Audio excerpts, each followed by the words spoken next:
안녕하세요. 사연 읽어주는 남예입니다. 오늘도 와주셔서 감사드리며 오늘의 사연 시작하겠습니다. 안녕하세요. 저는 올해 40인 여자입니다. 결혼한 지 8개월 차 새댁이었지만 저는 남편의 행동에 치를 떨며 이혼을 선택했습니다. 8개월 만에 이혼하는 것은 너무 서두른 선택 아니냐고 할 수 있겠지만 오늘 저의 구구절절한 사연을 들어보신다면 깊이 공감해 주시리라 생각해요. 눈이 높았던 저는 결혼정보 회사를 통해 전 남편을 만나 결혼하게 되었습니다. 제 전 남편은 이런 사람이 왜 아직도 결혼을 안 했나 싶을 정도로 꽤 괜찮은 사람이었어요.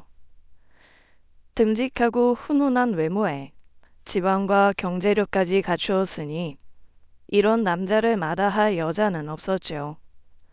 남편 말로는 바빠서 여자 만날 시간이 없었다는데 실제로 결혼을 해보니 진짜더라고요. 남편은 정말 사업하느라 눈코 뜰 새 없이 바빴어요. 그래서 집에 밤 12시가 넘어서 들어오는 건 기본이었죠. 친구들의 부러움을 사며 결혼식을 올렸지만 막상 결혼하고 나니 제가 꿈꾸던 신혼과는 좀 거리가 있더군요. 다정한 남편에 너무나도 예쁘게 꾸며진 집, 그리고 화목한 가족까지 모든 게 완벽했지만 제 마음에 조금씩 불안감이 스며들고 있었어요. 미안해. 요즘 왜 이렇게 바쁜지 모르겠어. 결혼 전에는 안 그러더니 갑자기 왜 이렇게 바빠졌어? 그러게 말이야. 홍보를 따로 한 것도 아닌데 물량이 증가해서 생산직 사원들도 난리야. 치, 나는 신혼의 새댁인데 독서공부하고 있다고. 알아. 나도 여보가 그리운데 회사가 바쁘니 어쩌겠어. 내가 먼저 퇴근하면 직원들이 욕할 것 같아. 알긴 아는데 그래도 서운한 걸 어떻게 해? 일 좀 잠잠해지면 놀러 가자. 알겠지? 알았어. 좀 참아보지 뭐. 친구들하고 놀러도 가고 재밌게 시간 보내. 남편은 제게 금이의 봉을 내밀었고 그걸 위안 삼아 서운함을 달랬습니다. 한편으로 고생하는 남편이 짠하기도 했어요. 저희 시댁은 사업가 집안이었습니다. 시아버지, 남편, 아주버님 모두 사업을 하고 있었어요. 엄청 크게 사업하는 건 아니고 소소하게 사업을 하는 정도였지만 직장인에 비하면 수입이 꽤 좋은 편에 속했어요. 그래서 집안 남자들이 일에 파묻혀 사느라 바빴죠. 남자들의 공백을 여자들끼리 모여 풀곤 했습니다. 예, 뭐 하고 있니? 오늘 밖에 나와서 바람 좀 쐴까? 네, 어디로 나가면 될까요? 안 그래도 집에서 방바닥만 긁으며 심심해하던 차였는데 시어머니의 연락에 저는 신나서 달려나갔습니다. 나간 자리에는 시어머니뿐 아니라 형님도 같이 나오셨어요. 이참에 형님과도 친해질 수 있겠다 싶어서 좋았죠. 시어머니는 며느리 되고 나와서 기분이 좋으셨는지 저희가 마음에 들어 하는 것들을 다 사주시며 백화점 쇼핑을 제대로 시켜주셨습니다. 요즘 힘들지? 결혼했는데 사업이 바빠져서 남편이 곁에 없으면 얼마나 외롭겠니? 그이도 미안하다고 하더라고요. 결혼하자마자 이렇게 바빠질 줄은 생각도 못했어요. 사업이란 게 그렇다, 얘. 잘 안 될 때면 잘 되게 하려고 바빠지고, 잘 되면 잘 되는 대로 바쁜 게 사업이라는 거야.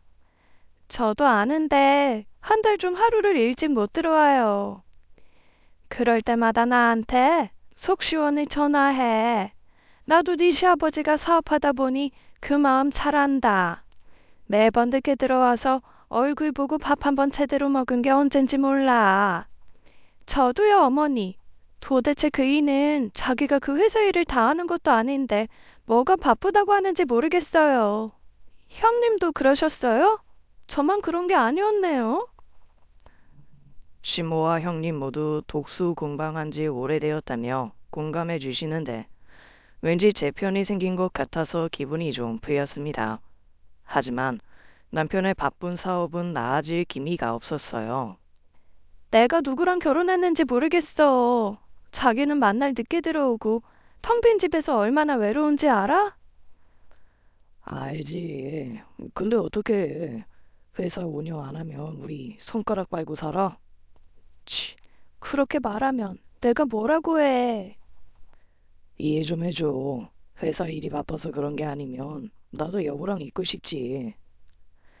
저희 도정의 남편은 애교와 선물로 미안함을 대신했어요.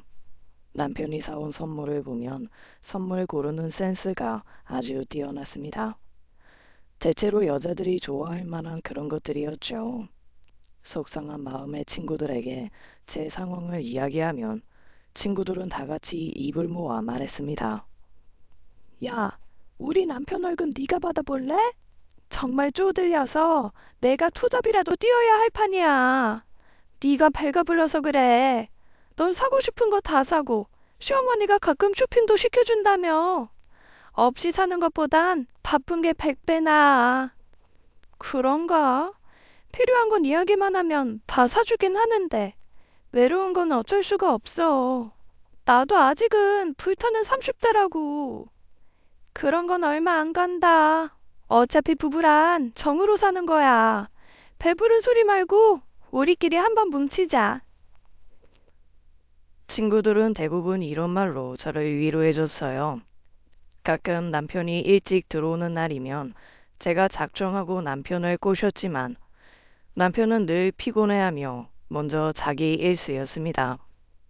그래서 전 제가 기다리지 말고 남편을 보러 가야겠다고 생각했어요. 점심시간에 내가 회사로 갈까? 회사에서 같이 식사하자. 어? 회사로? 근데 점심시간에도 바빠서 외근 나갈 수 있어. 어? 외근 어디로 나가? 같이 가면 안 돼? 에이, 미팅하는데 같이 가면 상대방이 불편하지. 그런가? 같이 가서 거래처에 인사도 나누고 하면 좋을 것 같은데. 다음에, 다음에 같이 가. 제가 어떻게든 같이 식사라도 할 시간을 만들어 보려 했지만 남편은 한사코 반대했어요. 신혼인데 아무리 그래도 이렇게까지 하나 싶어서 서운한 마음도 들었습니다. 보통 다른 사람은 시간을 쪼개서라도 보고 그러는데 우리는 그렇지 않은 것 같아서 너무 결혼이 빨랐나 하는 아쉬움도 들었어요. 그러던 어느 날은 친구들 모임에 갔더니 친구 하나가 초음파 사진을 보여주더군요. 그걸 본 순간 마음 한구석이 시큰했어요. 아무래도 지금 우리 부부 이대로는 안 되겠다는 생각이 들어 그날 남편을 붙잡고 이야기했죠. 우리도 2세를 갖자고요. 그랬더니 남편이 좀 놀란 표정이더군요. 아직은 일도 많이 바쁘고 난 당신이랑 우리 둘만 지내는 것도 나쁘지 않아. 정 당신이 나이가 많은 게 걱정돼서 그러는 거면 뭐 난자 냉동이라도 해보는 게 어때? 저희 닭달의 남편은 잠자리 대신 난자 냉동을 권유했습니다. 서운함이 배가 되었지만 한편으로는 그것도 방법이겠다 싶었어요. 그러던 어느 날 어머님 형님과 함께 모임을 가진 날이었어요. 몇 차례 모임을 가져보니 형님의 성향을 대충 알겠더라고요. 알면 알수록 거리를 두고 싶은 사람이었죠. 아유, 저 요즘 너무 힘들어요. 주변 친구들이 그이가 잘 나간다며 밥 좀 사라고 하는 통에 이번 달에만 밥값을 100만 원 넘게 썼다니까요. 아무래도 사업이 잘 된다고 소문 들으면 그렇지. 그래도 너무 자랑하고 다니지 말거라. 사람들 속내는 알 수 없는 법이야. 제가 알리려고 한 건 아닌데 요즘 근황을 물어보다 보니까 그이가 너무 바쁜 이야기부터 나오게 되더라고요. 이날도 역시나 형님의 자랑이 시작되었어요. 형님은 항상 아주버님 사업이 더 잘 되는 것에 대해서 아주 자존감이 높았습니다. 좀 잊을만 하면 자랑을 해대는 형님의 말을 들으면서 같은 집안에서 저렇게 차별을 두고 싶을까 싶었어요. 동선에는 좀 어때? 회사는 잘 굴러가지? 네, 저희도 너무 바빠서 그의 얼굴 보기가 너무 힘들어요. 그래도 결혼하고 나서부터 바로 그렇게 바쁜 건 좀 그렇네. 회사가 어려운가? 그렇게 바쁘게 일하는 거 보면. 글쎄요, 잘 된다고 하던데요. 한 번씩 턱턱 돈 쓸 때 보면 잘 안 되는 것 같진 않더라고요. 그래? 용돈은 얼마나 주는데? 우리 그이는 그냥 나한테 카드 주고 마음대로 쓰라고 하더라고. 저도 그렇긴 해요. 그런데 그렇게 힘들게 일하는데 제가 그 돈을 펑펑 쓰는 것도 미안하던데요. 회사가 잘 되는데 돈 쓰는 게 뭐가 미안해? 사실은 사업이 잘 안 돼서 돈 쓰는 게 부담되는 건 아니고? 마치 우리 집 사정을 캐묻듯이 말하는 형님 말이 좋게 들리지 않았습니다. 사실상 시아버지의 회사, 남편 회사, 아주버님 회사 중에서 아주버님의 회사가 가장 매출도 좋고 순이익도 좋다는 건 알고 있었습니다. 그렇지만 대놓고 자꾸 비교하고 무시하려는 형님의 그 어투가 거슬렸어요. 그이는 회사 더 키워야 된다면서 요즘엔 해외 출장도 다니면서 협력할 회사 찾는데 정말 바빠요. 해외까지 확장하려고 그런다니? 네, 어머니. 그이는 천상 사업가인가 봐요. 그저 그런 사업이었는데 이렇게 해외까지 확장하는 걸 보면 정말 수완이 좋아요. 그래, 정말 열심히 노력하는 건 인정할 만하지. 그렇다고 자만하면 절대 안 돼. 형님은 한숨 놓이시겠어요. 아주버님이 사업 확장하시면 더 잘 다지기만 하시면 되니까요. 한글 지실 수 있겠네요. 그렇겠지? 동서도 서방님 도와서 열심히 해봐. 또 알아? 서방님네 회사도 우리 그이 회사처럼 클 수 있을지. 형님은 처음부터 저를 그다지 좋게 보진 않았던 것 같아요. 형님이 저를 처음 만났을 때 그랬거든요. 예쁘장하게 생겼네. 남자들 많이 홀렸겠어. 칭찬이신 거죠? 딱히 그렇지만도 않았어요. 그런 덕에 좋은 사람 이제야 만났죠. 그렇지. 우리 서방님처럼 좋은 사람도 없어요. 우리 그이보단 못하지만. 네? 자기는 뭐 사업에 대해서 알기는 해? 사업에 대해서 아는 게 없어요. 젓가락도 짝을 잘 만나야 하는 건데. 서방님이 혼자 힘드시겠어. 그러는 형님은요? 사업에 대해서 좀 아세요? 나도 뭐 대학에서 경영학 전공하고 대학원 다니다가 중퇴하긴 했어. 그래도 아무것도 모르는 자기보다야 난 잘 알지. 사업이 글로 배우나요, 뭐. 저도 그 정도 지식은 있지만 그걸 사업에 대해서 안다고는 말 안 해요. 형님은 처음부터 저를 무시하고 있었고, 저 역시 그런 형님의 행동에 기가 눌리지 않으려고 노력했습니다. 형님 같은 사람은 꼭 누군가를 무시하면 끝까지 짓밟으려고 행동한다는 것을 느낌으로 알았거든요. 제가 그렇게 나가자 형님도 기분이 나빴는지 한동안 말이 없긴 했습니다. 이웃 시어머니와 만날 때만 저와 대화를 나눴고 따로 연락도 하지 않았어요. 딱 보니 제가 형님에게 지지 않는 것에 기분이 상한 것 같았습니다. 그때 이후로 자랑만 늘어놓는 형님에게 어머님은 충고를 하시곤 했지만 형님은 그에 꺾이지 않는 모습으로 그저 자기가 잘난 양 행동했습니다. 그러던 어느 날 제가 밥을 사겠다고 한 날 사건이 터졌습니다. 오늘 밥은 제가 살게요. 됐어. 그까짓 밥 얼마나 한다고. 아껴둬. 그보다 서방님 구멍가게 같은 가게 키워서 우리 그이처럼 대형 마트 정도 되면 한턱 내던가. 저는 형님의 그런 말이 정말 안이 꼽고 화도 났습니다. 시어머니도 한 말씀 하셨어요. 얘야, 지금 그 말은 좀 심하지 않니? 어머니, 사실이잖아요. 매출액 30억 겨우 넘는 곳은 사업이라기엔 구멍가게 수준 아니에요? 형님, 정말 말 그렇게 함부로 하실 거예요? 동서, 뭘 그렇게 발끈해? 30억 겨우 넘었다는 게 그렇게 불쾌할 일이야? 돌려 말하면 앞으로 발전이 무궁무진하다는 건데 동서 가만 보면 은근 심보 꼬였다. 형님, 그렇게 남을 깎아내리면 좋으세요? 어머, 동서, 서운하네. 우리가 남이야? 깎아내린 건 맞다는 거네요. 내가 사실밖에 말을 못해서. 그게 그렇게 서운했어? 형님, 사업은 정말 한순간이에요. 그렇게 자만하시다가 큰일 나세요. 그리고 명확히 말하면 그 사업이 형님 사업은 아니잖아요. 형님은 제가 쏘아붙이는 말에 멈칫하더니 동서 그렇게 안 봤는데 너무 한다면서 기분 나빠하며 집으로 가버렸어요. 시어머니는 떠나는 형님을 붙잡지도 않으셨습니다. 어머니, 죄송해요. 너무 속상해서 그만.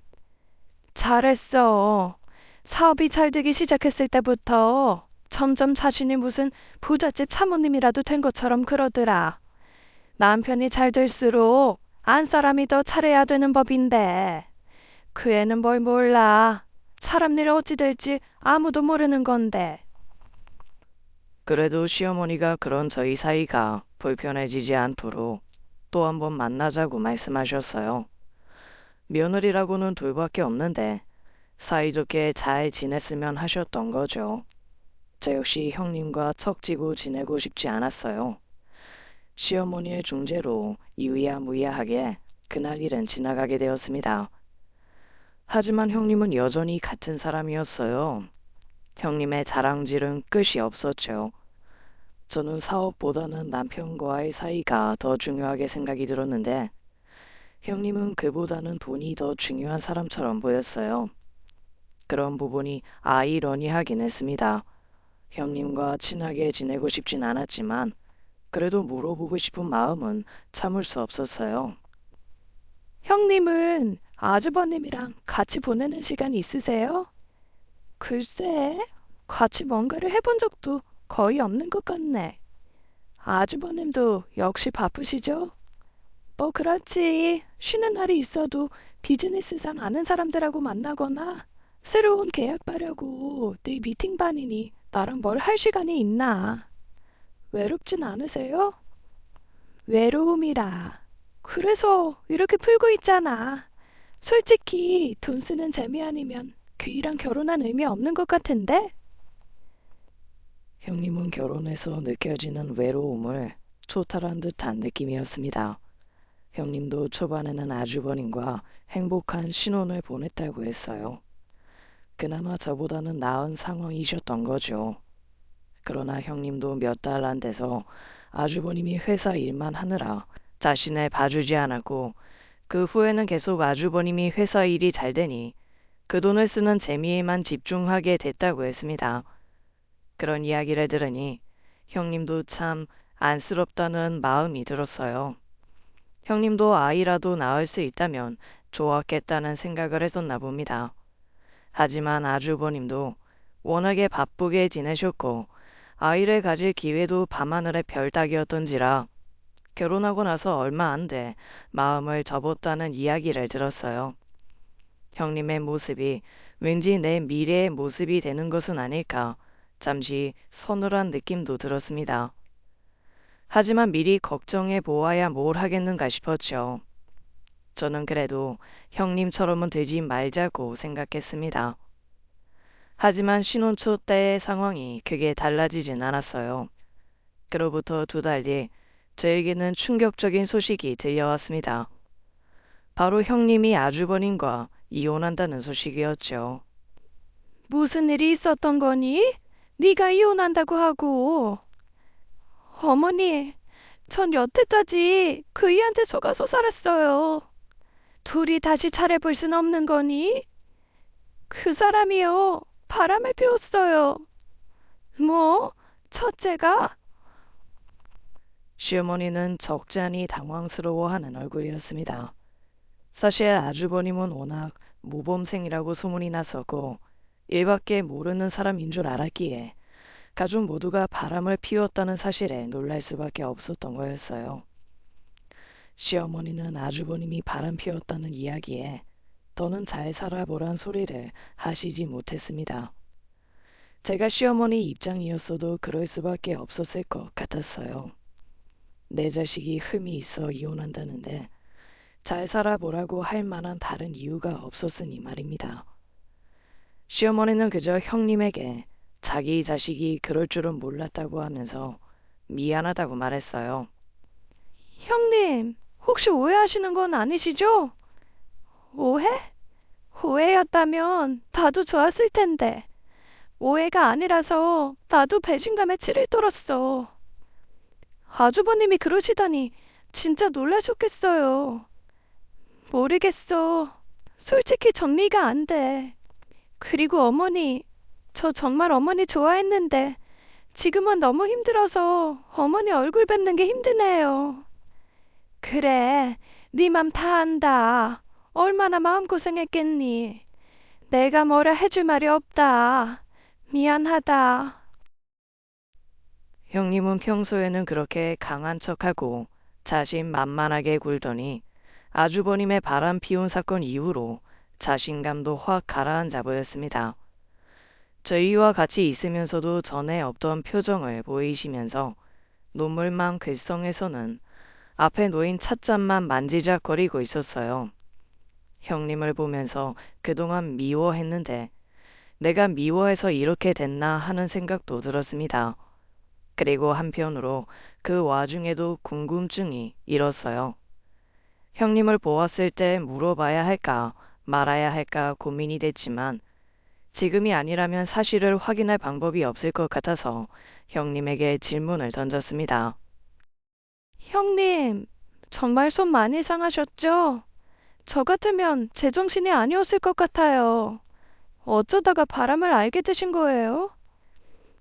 나만 알았으면 차라리 덜 괴로웠을지도 몰라. 사실 내 친구가 일본 여행 갔다가 남편을 봤다는 거야. 일본 여행에서요? 해외 쪽으로 사업 늘린다는 건 거짓말이었어. 사업차 일본으로 출장 간다곤 들었는데 너무 자주 갈 때부터 의심했어야 하는데. 일본에서 몰래 데이트를 즐기셨던 거였어요? 대놓고 데이트를 즐겼지. 그놈 일본 여자랑 바람났거든. 네? 저와 시모는 깜짝 놀라서 카페란 것도 잊고 크게 소리쳤어요. 남자들의 바람은 흔하게 볼 수 있다지만 일본인과 바람이 났다는 것이었습니다. 그것도 하필 형님의 친구분이 여행 간 곳에서 그 현장을 들켜서 밝혀졌다는 것도 신기할 노릇이었어요. 형님은 그동안 아주버님 자랑을 가족에게만 했던 것이 아니라 친구들에게도 늘 하고 계신 분이었습니다. 지난번 친구들에게 밥을 샀다고 했는데 그중 하나가 그 친구였던 거예요. 그 친구가 전화했을 땐 그럴 리 없다고 했어. 잘못 봤을 거라고 했지. 그 친구가 사진까지 찍어서 보내주는데 정말 억장이 무너진다는 소리가 이런 말이구나 싶더라고. 닮은 사람일 수도 있잖아요. 내가 사준 셔츠를 입고 갔는데 형님이 보여준 사진에는 아주버님이 활짝 웃고 있는 얼굴로 어떤 여자의 허리에 팔을 감고 걷고 있는 모습이었어요. 제가 봐도 너무 행복해 보였는데 형님이 보았을 때는 얼마나 가슴이 찢어지는 사진이었을지 생각하니 민망했습니다. 그 사진을 보여주면서 형님은 참았던 눈물을 펑펑 흘렸어요. 저희에게는 당당하게 굴던 사람이 그 사진 한 장에 한없이 무너져 내리는 모습을 보니 안쓰러웠습니다. 시어머니는 미안한 마음에 눈물을 훔치며 먼저 일어나셨어요. 형님은 울면서 저에게 한풀이 하듯 말씀하셨습니다. 정말 난 그 사람 믿었어. 다른 사람이란 이렇게 바람필 줄 알았다면 나도 혼자 그렇게 살지 않았을 거야. 그 사람 믿고 있었고 날 사랑한다고 생각해서 괜찮다고 이해하면서 살았던 건데 난 이제 누구도 믿을 수가 없어. 아주버님도 평생 후회하실 거예요. 아주버님도 형님에게 미안하다고 다신 안 하겠다고 싹싹 빌었다는데 형님은 아주버님과 살면 계속 그 기억이 날 것 같다고 했어요. 그리고 친구들에게도 아주버님이 바람나서 모든 것이 까발려진 상황이다 보니 어디 기댈 곳도 없고 너무 힘들다는 말만 이어나갔습니다. 그런 형님을 보면서 과연 형님에게 결혼 생활은 어떤 의미였을까라는 생각이 들면서도 바람피는 놈 좀 들킬 놈들은 어떻게 해서든 들키는구나 하는 생각이 들어 참 마음이 복잡했어요. 남편과 아주버님은 이후 이혼 절차를 밟았고 그동안 집의 분위기는 아주 최악이었습니다. 시어머니도 아주버님도 바람의 충격이 크셨는지 한동안은 집 밖으로 나오지도 않으셨어요. 시아버지도 역시 시어머니의 기분을 살피느라 바쁘셨고 모두 마음 정리할 시간이 필요할 것 같아서 저는 한동안은 시댁에 방문하지 않았습니다. 형님 일로 제가 우울해하는 것을 알자 남편도 저를 신경 써주었어요. 바쁘다더니 간혹 일찍 와서 같이 밥도 먹고 저의 심기를 살피는 눈치였습니다. 요즘에는 일이 별로 없어? 아니, 일은 많은데 그래도 여보 기분이 제일 중요하지. 내가 삐져도 신경도 안 썼으면서. 그래도 당신이 형수하고도 잘 지냈는데 형수가 이혼하고 떠났으니 마음이 얼마나 접촉할까 싶더라고. 같은 여자로서 마음이 좀 그렇더라.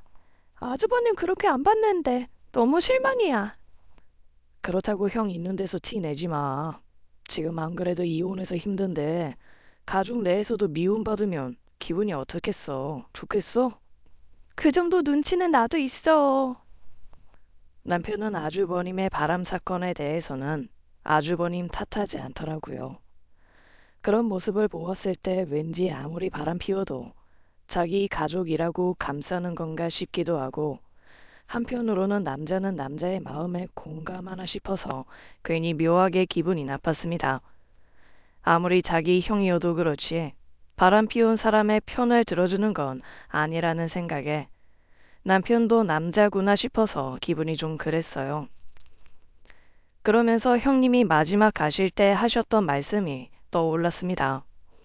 나도 그이가 그럴 줄은 몰랐어. 동서도 너무 안심하지 마. 남자란 인간들 다 거기서 거기야. 처음에는 형님이 나를 싫어해서 그런 말을 악담이라고 던지고 갔나 싶기도 했지만 아주버님처럼 얌전하다고 생각했던 분도 그렇게 뒤에서 호박씨를 까는데 괜찮다고 생각하다가 내가 뒤통수를 맞을 수도 있겠다고 하는 생각이 스치듯 지나갔습니다. 그러던 어느 날 차를 끌고 나가야 할 일이 생겼어요. 친정 엄마의 급한 부탁에 운전 초보인 제가 집을 나선 거였죠. 저희 집은 차가 두 대인데 한 대는 남편 출근용이고 다른 한 대는 주말 나들이용 SUV였습니다. 그런데 그 차를 누가 긁어놨더라고요. 이게 뭐야? 누가 차를 긁어놨지? 블랙박스 확인해서 신고라도 해야겠다. 범인을 잡으려고 집으로 올라와 블랙박스를 확인했어요. 그리고 전 기겁하고 말았습니다. 너 네 형처럼 안 걸리게 조심히 만나. 걱정하지 마세요. 집사람은 의심조차 안 해요. 제 귀에 들려온 목소리는 다름 아닌 시아버지와 남편이었어요. 남편이 운전 중에 시아버지와 스피커폰으로 통화를 하고 있었죠. 여자들이 얼마나 여우 같은지 아냐. 겉으로는 모른 척 하다가 뒤에서는 금방 눈치채서 캐고 다닌다고. 그 사람 안 그래요. 저에 대한 믿음이 얼마나 강한데요. 네 형이라고 걸릴 줄 알았겠냐. 다 운이야 운. 왜 너는 모르는 거야. 네가 아무리 숨겨도 걸릴 수가 있다고. 시부와 남편의 대화를 들으면 들을수록 손이 덜덜 떨렸습니다. 심장이 미친 듯이 뛰어대서 숨이 막힐 지경이었어요.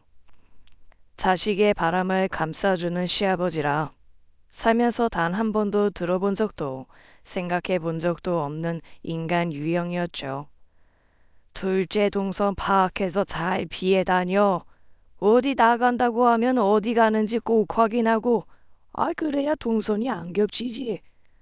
아버지, 저 의외로 철저해요. 연애 때부터 지금까지 단 한 번도 의심받은 적도 없다고요. 그렇다면 다행이지만 이 네 형이 이혼했으니 마음에 좀 걸려서 하는 말이다. 이럴 때일수록 여자들이 더 예민해진다고. 형은 좀 어설프긴 했어요. 요즘 일본에 우리나라 사람이 얼마나 많은데. 들키려고 하면 어디서든 들킬 수 있는 거야. 조심해. 들꽃에만 물 뿌리지 말고 집에 있는 꽃에도 시간 될 때마다 물 좀 주고. 둘의 대화에서 양심이라고는 찾아볼 수 없었습니다. 시부와 남편이 자신들의 무용담을 이야기할 땐 제 귀가 썩는 기분이었어요.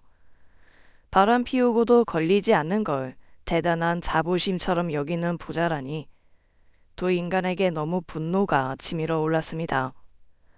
며느리들 앞에서는 매너 있는 척하던 시부의 이중인격의 치가 떨렸네요. 저는 증거 수집부터 해야 했습니다. 블랙박스를 모조리 다 뒤졌어요. 파면 팔수록 불편한 진실이 쏟아져 나왔죠. 이번에 우리 어디로 가지? 조금 멀리 가볼까? 근처에서는 회사 사람들한테 걸릴까봐 걱정돼. 그랬어? 응, 저번에 김 대리님이 나 봤다고 하는데 심장이 철렁했어. 아이, 걸린 건 아니겠지? 다행히 오빠가 화장실 갔을 때 보고서 지나쳤나 보더라고. 다음부터는 좀 더 조심해야겠다. 아이, 오빠, 그냥 이혼하고 나랑 살면 안 돼? 나 새벽에 오빠 가고 나면 외로워. 나도 그러고 싶지. 그런데 아직은 상황이 좀 그래. 우리 아기 조금만 기다려. 대신 오빠랑 곧 해외여행 가자. 진짜 너무 좋아. 오빠 사랑해. 남편과 내연녀는 저희 부부보다 더 가까운 사이처럼 보였습니다. 그리고 대화 내용을 보니 그 여자는 남편의 회사에 새로 들어온 신입 여사원 같았어요. 일전에 한번 남편이 신입사원을 뽑았다는 소리를 들은 적은 있었는데 그중 하나가 바로 그 여직원이었나 봅니다. 어쩐지 제가 회사에 간다고 했을 때도 그렇게 싫다고 하더니 자기의 내연녀가 회사에 있으니 저를 데려갈 수 없었던 것이었겠죠. 그런 남편을 생각하니 손이 부들부들 떨리면서 너무 억울했습니다. 결혼한 지 한 달 만에 바쁘다면서 저와는 시간을 잘 보내지 않았던 남편은 제가 아닌 그 내연녀와 행복한 시간을 보내고 있던 거였죠. 매일 늦게 오던 것은 그 내연녀와 밤을 같이 보내다가 새벽에만 슬쩍 집으로 들어와서 옷 갈아입고 바쁜 척 출근하는 모습을 보였던 겁니다. 그렇게 열심히 바람을 피우다니 그 정성이 대단해 보이기까지 했어요. 저는 그 블랙박스들을 보면서 한 가지 의문이 생겼습니다. 그럴 거면 처음부터 결혼하지 말지. 왜 저와 결혼해서 나를 이렇게 힘들게 만드나 하는 생각이 들었어요. 그리고 블랙박스를 복사해서 내연녀와 함께 한 시간대와 남편이 저에게 보낸 카톡들을 같이 뒤져보고 타임라인을 적어놨습니다. 주말에 나간 날은 대부분 SUV를 끌고 나갔기에 그 내연녀와 차에서 있는 시간대가 많았어요. 제 연락을 받지 않았을 때는 그 내연녀와 깊은 시간을 보내고 있었던 때였습니다. 그리고 보면 이상한 것들이 한둘이 아니었어요. 회사 전화가 무슨 밤에 걸려오고 심각한 일도 아닌 것 같은데 남편은 늘 나가서 전화를 받기도 했었습니다. 그리고 들어올 때는 표정이 한껏 신나 보였어요. 회사 일이 그렇게 재미냐는 저의 물음에 남편은 잘 돼가니까 기분이 좋다면서 콧노래까지 불렀습니다. 밤에 누군데 그렇게 통화를 해? 아이, 거래처 사람. 우리 쪽 거래 물량을 좀 더 늘리고 싶다고 하네. 그걸 꼭 밤에 연락해야 된대? 뭘 그렇게 예민하게 굴어. 회사 잘 돌아가면 여보에게도 좋은 일 아니야? 그건 그렇지만 그래도 이 시간에 연락하는 건 좀 오바 아닌가 해서 그렇지. 다 잘 해결됐으니 어서 잠듭시다. 이리 와. 그렇게 통화를 마친 남편은 기분이 좋은지 저를 안고 잠이 들었는데 그게 다 그 내연 여와의 사이가 좋아서 그랬던 거였어요. 저를 품에 안고 그 여자와의 데이트를 꿈꿨을 남편을 생각하면 정말 딱 죽지 않을 정도로만 때려주고 싶다는 생각이 들었습니다. 제가 혼자 열을 받는 상황에서도 남편은 회사에서 그 여자와 무슨 짓거리를 하고 있을지 상상도 하기 싫었어요. 저는 사실 바람 피우는 사람들이 아내가 싫어서 바람을 피우는 줄 알았습니다. 그런데 마주한 현실에서는 제가 싫어서 바람을 피운 것이 아니었어요. 아내는 이미 잡힌 물고기고 새로운 여자가 자기가 유부남이라는 걸 알았음에도 오빠 오빠 거리며 달라붙는 게 좋았던 겁니다. 두 사람의 대화를 보면 가관이었어요. 그 여자는 저와는 달리 적극적으로 애교를 잘 부리면서 남편을 계속 유혹하고 있었습니다. 남편은 그게 무엇이든 상관없다는 듯이 그저 행복해 보이기만 했고요. 그리고 어이가 없던 일 중 하나는 저에게 선물했던 것들이 그 여자애에게도 선물했던 것들이었다는 겁니다. 자, 이거 선물이야. 뭐야? 이거 내가 지난번에 갖고 싶다고 한 브랜드 목걸이잖아? 비쌌을 텐데. 그리고 이것도 귀걸이까지 세트로. 하, 오빠, 나 너무 좋아서 미칠 것 같아. 그럼 예쁜 짓? 차량 앞에서 주차 모드로 찍힌 두 사람의 모습이 있었는데 저에게 선물했던 똑같은 목걸이를 그 여자애에게도 선물했어요. 게다가 그 여자에게는 귀걸이까지 세트로 해줬습니다. 저에게는 목걸이만 선물한 빌어먹을 남편 자식이었어요. 그 여자애는 너무 기뻤는지 남편에게 마구 볼 뽀뽀를 해드는 모습이 보였습니다.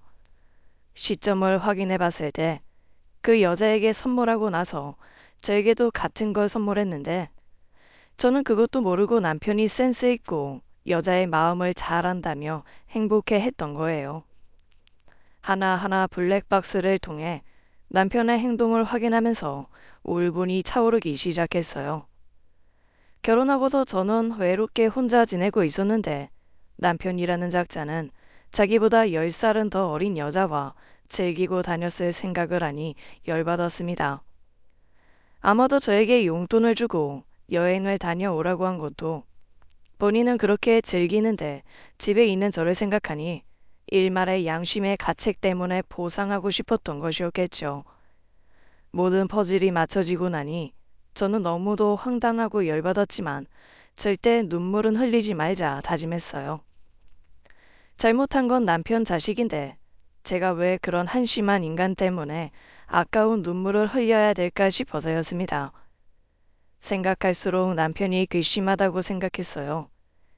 제가 아이 가지고 싶다고 했을 때는 우리가 결혼한 지 얼마 안 됐다면서 나중에 생각해 보자더니 그 여자와 통화할 때는 너 닮으면 예쁘겠다는 말까지 했습니다. 그런 말을 듣고 있자니 그 사람은 언제든 나를 버리고 내연녀와 다른 살림 차릴 수도 있겠다고 하는 생각에 정신이 번쩍 들었습니다. 저는 이미 많은 사실을 확인했고 이대로는 참을 수 없다는 생각이 들었어요. 그래서 어떻게 할까 고민하다가 더 참을 필요도 없이 남편과의 관계를 끝내야겠다는 생각에 다다랐어요. 저는 블랙박스에 있던 내용들을 정리하고서 화를 억누르며 최대한 차분한 말투로 남편에게 전화를 걸었습니다. 지금 어디에 있어? 나 일이 있어서 부모님 댁에 와 있어. 알겠어. 거기서 딱 기다려. 무슨 일인데? 보면 알게 될 거야. 여보, 뭐 화난 거 있어?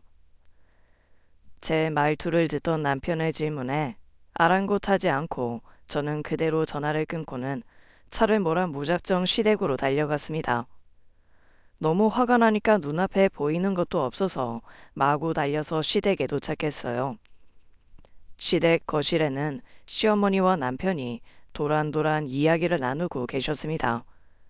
제가 벌컥 문을 열고 들어오자 두 사람은 놀라서 저를 바라보았어요. 저는 들어가자마자 남편에게 가진 욕과 소리를 지르면서 남편 주변의 물건들을 다 던지고 뒤엎어 버렸습니다. 그리고는 주변에 있던 휴지곽을 들어 남편에게 세게 던졌어요. 남편은 그 휴지곽을 맞고는 아픈지 연신 문지르며 저에게 그만하라고 했습니다. 처음 보는 저의 모습에 시모와 남편은 당황한 듯이 말했어요. 아, 여보, 무슨 일이야? 갑자기 왜 이러는 건데? 정신 나갔어? 그래, 얘야. 무슨 일인지 말을 해야 할 것 아니냐. 야, 간주명. 너 바람 피우고 다니면 내가 모를 줄 알았어? 당장 이혼해. 난 너 같은 쓰레기랑 역겨워서 못 살아. 무슨 말이야? 내가 바람이라니. 그래, 새아가. 네가 뭘 잘못 알았을 거다. 좀 자중하고 앉아서 이야기하자. 아무런 상황을 모르는 시어머니는 되려 제가 잘못한 것 아니냐며 차분히 이야기해보자고 했습니다. 남편은 당황한 듯 보였지만 처음에는 아니라고 열심히 잡아댔어요. 아주버님처럼 자기가 누군가에게 목격됐냐고 물었습니다. 아이, 뭔가 잘못 알았겠지. 내가 여자랑 있는 걸 누가 봤다고 해? 잡아댄다고 현실이 달라지니? 어머니, 이 사람 회사 여직원하고 바람난 거예요. 20대 초반인 여자애랑. 그거를 어떻게 알았어? 뭐?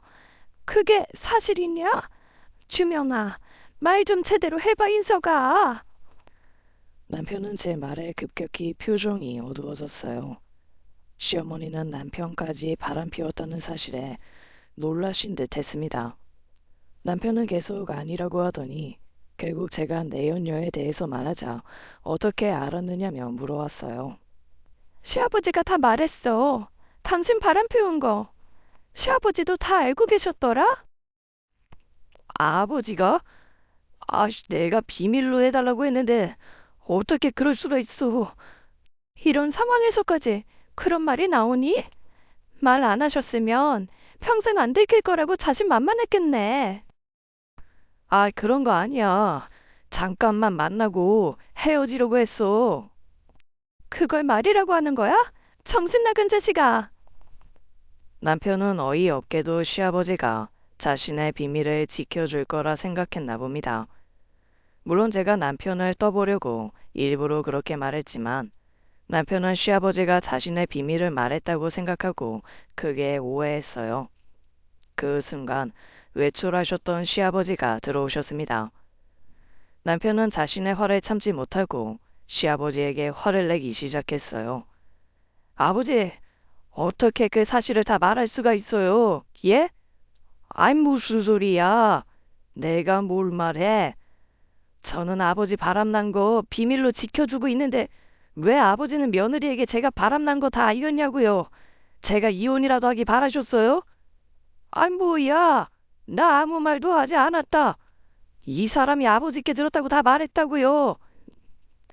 남편과 시부는 싸우기 시작했고 그 대화 속에서 저는 더 큰 사실을 깨달았습니다.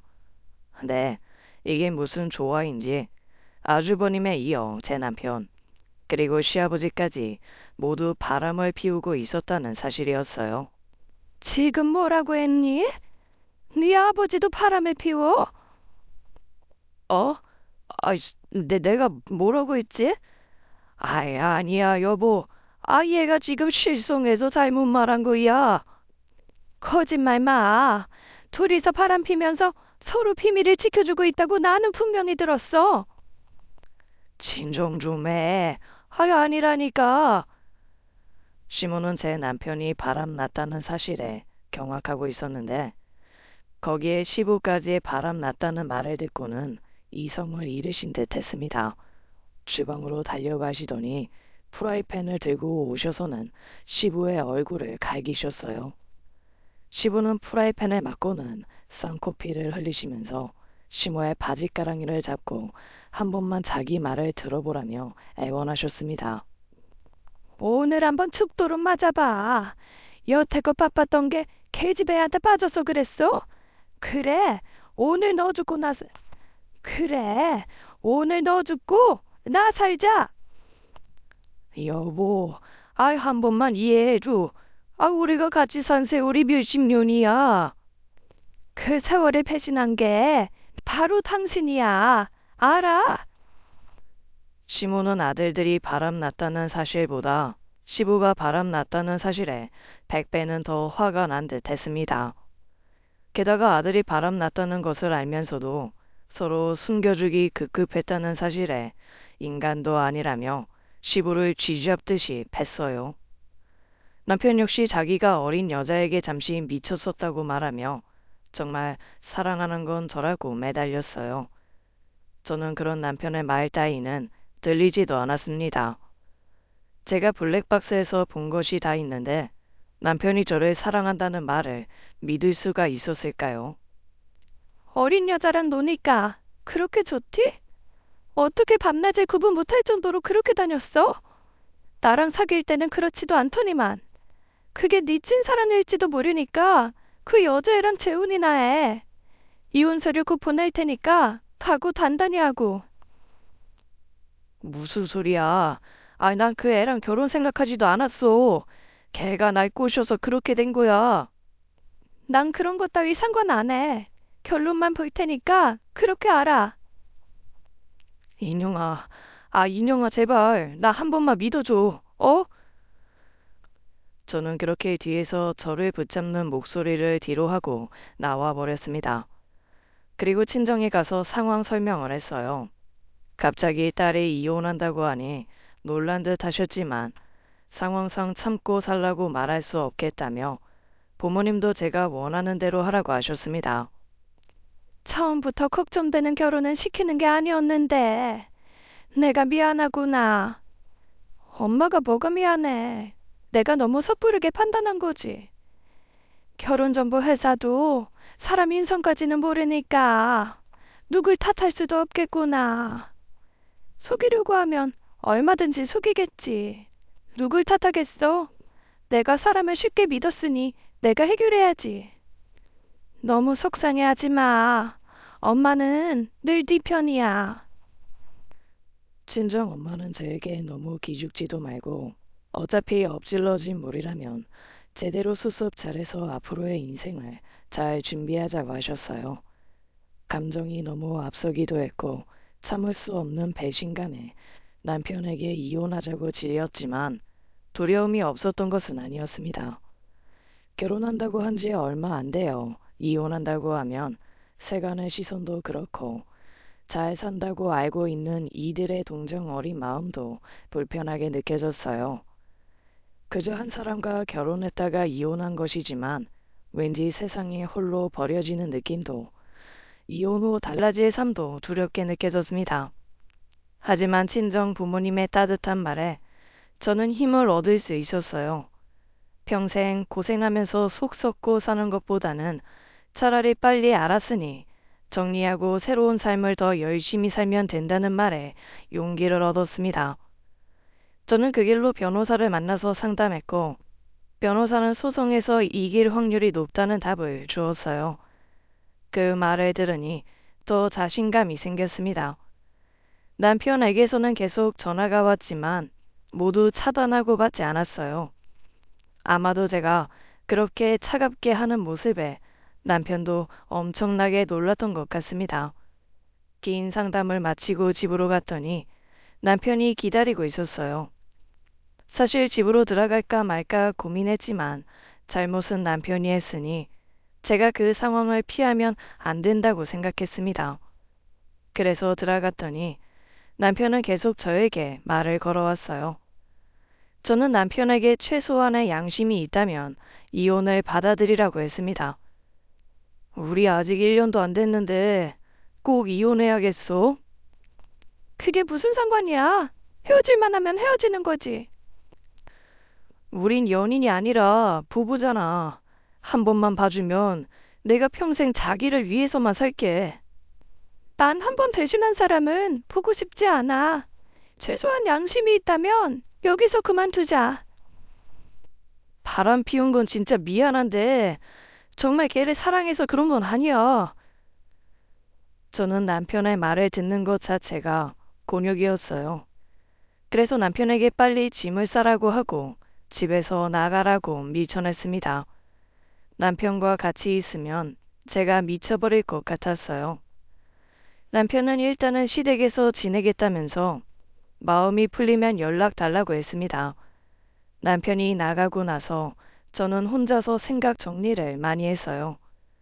친정 부모님하고 이야기하고 나서 괜찮아졌다 생각했지만 혼자 있을 때 밀려오는 감정은 어쩔 수가 없었습니다.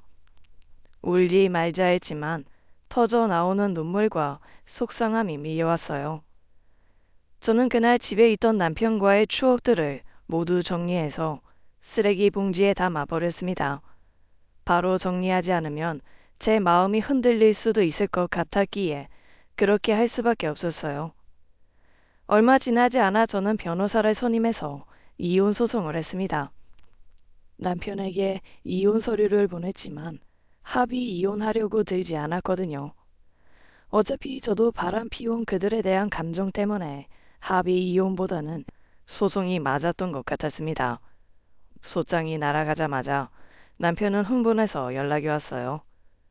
아이, 소송까지 갈 필요가 뭐 있어. 달라는 대로 내가 다 줄게. 그러니까 이혼 말고 나랑 1년만 더 살아보자. 내가 잘할 테니까. 이미 난 마음 결정했어. 돈이 중요한 게 아니야. 널 믿었던 내가 너무 부끄럽고 바보 같아. 남자들 다들 한 번씩은 그럴 때 있어. 난 그게 좀 일찍이었던 거라고 생각해주면 안 돼? 지금 다른 남자들도 바람피니까 용서해달라는 거야? 그건 아니고 소송까지 가지 말고 나를 믿어보라는 거지. 널 믿느니 지나가는 똥그리 믿겠다. 블랙박스 영상 한번 꼭 다시 돌려봐. 저는 냉정하게 전화를 끊었습니다. 이후 소송에서 저는 그들을 이기고 이혼하였습니다. 8개월간의 짧은 결혼 생활이었지만 남편은 유책 배우자였기에 제게 만만찮은 위자료를 줘야 했어요. 또한 저는 거기서 그치지 않고 남편과 바람난 그 상간녀에게도 위자료를 받았습니다. 그 상간녀는 어렸지만 인생 공부 톡톡히 했을 그거로 생각해요. 아무리 돈이 좋아도 그렇지 유부남을 만나다니 비싼 과외비를 물었다고 생각하기에 바랬습니다. 남편은 소송 후에 그 내연녀에게도 차였는지 한 번은 술 먹고 전화가 왔었어요. 하나 저는 바람 피웠던 사람은 인간으로도 취급하지 않는다고 딱 잘라 거절했습니다. 저희가 이혼하고 나서 시모에게서 연락이 왔어요. 사실 저에게 무슨 이야기를 하실까 걱정됐는데 시모는 쿨하게 말씀하셨습니다. 예, 어쨌든 네 덕에 파렴치한 놈과 내가 이혼했다. 이 나이라도 이혼해서 잘 살아보려고 해. 내 아들놈이 못나서 너도 이혼 경력까지 단계 미안하지만 그래도 잘 살기를 응원하마. 어머니도요. 저 어머니 많이 의지한 거 아시죠? 앞으로의 인생은 행복하게만 사세요. 고맙다. 잘 지내거라. 시어머니는 시아버지와 한참을 싸우다가 결국 이혼하셨다고 했어요. 시어머니는 시아버지에게 위자료를 톡톡히 받았다고 하셨습니다. 어떻게 그럴 수가 있냐고 물었더니 사실 시아버지가 운영하던 회사도 다 시어머니 집안에서 자금을 대주었던 거였어요. 시어머니가 티를 내진 않았지만 시댁의 쩐주는 바로 시어머니였다고 합니다. 시어머니 집안이 아주 부자였었는데 가난한 시아버지를 만나서 결혼하는 시어머니가 안쓰러워 집안에서 회사를 운영하게끔 지원을 해주셨던 거였죠. 그렇다고 시아버지가 엄청난 사업 수완이 있지는 않으셨는지 그 사업을 그럭저럭 이어가고 계셨는데 그마저도 이혼하면서 회사에 있던 지분을 빼앗기고 마신 거였습니다. 시어머니는 그 돈으로 노후 준비와 여행을 다니며 에세이 작가를 목표로 사시겠다고 하셨어요. 시아버지와 두 아들들이 모두 이혼하자 회사에서도 그들을 보며 이상한 소문이 돌기도 했다고 합니다. 바람을 피운 데다가 더해서 여자 관계가 문란하고 이상한 업소에도 드나든다는 식의 카더라가 무성해져 버린 것이죠. 그래서 회사의 기강이 잘 잡히지 않아 다들 고생하고 있다고만 들었습니다. 생각해보면 결국 그 집안 남자들은 모두 다 바람이 나서 이혼을 하게 되다니 참 아이러니하지 않나요? 이혼이 흠은 아니지만 아무리 생각해도 저는 바람 유전자가 있다는 생각이 듭니다. 그렇지 않고서야 어떻게 한 집안에서 세 남자가 모두 바람을 피워서 이혼당할 수가 있겠어요. 결혼 초반에는 저도 아이를 빨리 가지고 싶었는데 아이를 낳지 않는 것이 오히려 잘 됐다는 생각이 드네요. 만약 제가 아이를 낳았는데 남편의 유전자를 물려받아 커서 바람 피웠다면 정말 골칫덩이었을 거라 생각합니다. 저는 이혼 후에 위자료로 다른 지역으로 집을 사서 이사했어요. 남편과 다시 마주치고 싶지도 않았고 40살이라는 제 나이에서 터닝 포인트를 가져야 한다고 생각했습니다. 그리고 그 지역을 이사하면서 다니던 직장을 그만두게 됐는데 최근에는 지인과 함께 작은 가게를 하나 시작해서 장사에 맛들이고 있어요. 새로 오시는 손님들 맞이하고 물건을 손수 골라서 떼다 팔기도 했는데 재미도 있고 어떻게 보면 저와 적성도 잘 맞는다는 생각이 들었습니다. 전 남편을 만나서 결혼하고 8개월 만에 이혼해서 비록 이혼녀 딱지가 붙긴 했지만 그로 인해서 제 인생은 참 많이 바뀌었던 것 같아요. 그 일이 없었더라면 지금의 제 모습도 없을지도 모릅니다. 물론 이혼하지 않는 것이 가장 좋고 바람 피는 사람을 만나지 않는다면 더 좋았을 테지만 이미 지나간 일에 대해서 걱정하며 살기에는 인생이 너무 짧은 것 같아요. 저는 지금 사는 제 인생에 너무나도 만족하고 있답니다. 혹시라도 남편이 바람 피워서 힘드신 분들이 있나요? 이혼하고 싶지만 쩔쩔매고 계신 분들 있으실지도 모르겠습니다만 분명한 건 내가 나를 믿고 지켜야 한다는 것 같습니다. 두려운 마음을 이겨내면 새로운 미래가 열리기도 해요. 힘들다고 해서 주저앉아 있지 마시고 자신이 원하는 삶을 위해 달려나가시길 바랍니다. 저도 그 힘든 시간을 이겨내고 아주 행복하게 살고 있으니까요. 제 행복을 나눠주는 사람이 되고 싶어요. 그리고 이혼했다고 해서 창피하거나 흠이 있는 것도 아닙니다. 친구들은 가끔 이혼 이야기가 나오면 제 눈치를 보기도 해요. 하지만 이혼하고 싶어서 이혼한 것이 아니라 상황 때문에 그렇게 됐다면 그것마저도 받아들여야 한다고 생각합니다. 그래서 저도 친구들이나 새로운 사람을 만날 때 이혼했다고 숨기지 않고 말을 해요. 누군가의 배신에 상처받았지만 그만큼 더 꿋꿋하게 잘 살아가고 있는 제가 자랑스럽답니다. 오늘 제 이야기를 들어주신 많은 분들께도 행복한 일만 있으시길 바라면서 이만 글을 마쳐보려 해요. 항상 자신을 먼저 생각하는 행복한 삶을 사시길 바랍니다. 들어주셔서 감사합니다. 지금까지 사연 읽어주는 남녀였습니다. 끝까지 함께 해주신 여러분 감사드리며 저희는 다음 사연으로 돌아올게요. 감사합니다.